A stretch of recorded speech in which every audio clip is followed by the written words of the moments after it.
10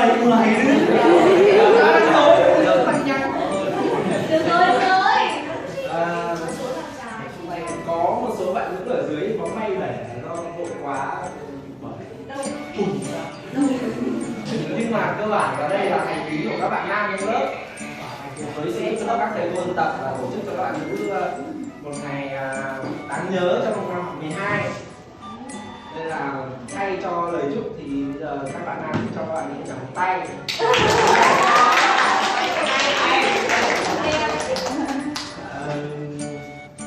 Em chẳng nói gì nữa nhưng mà em thay các bạn nam cũng như là kể cả các bạn nữ.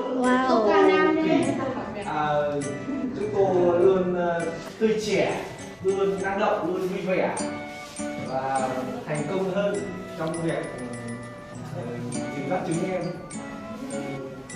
và sau này có thể là những đàn con thơ tiếp theo.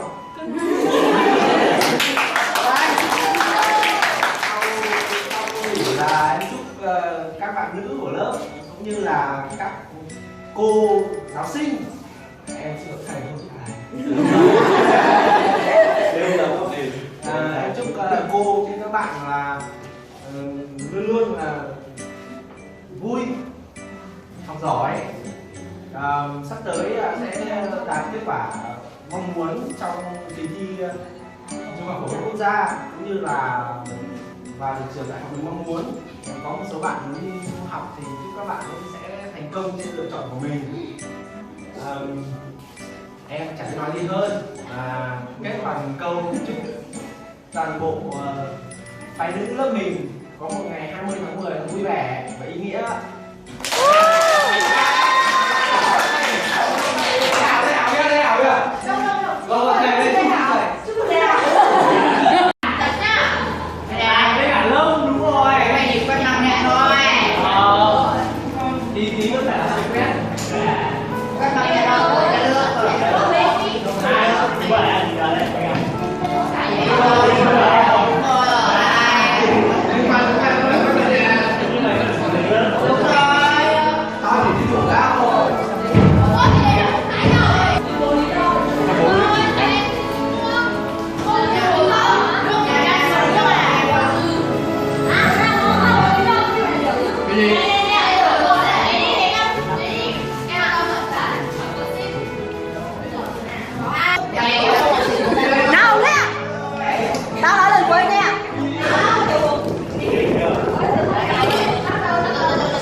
Cô Duyên này, cô Duyên.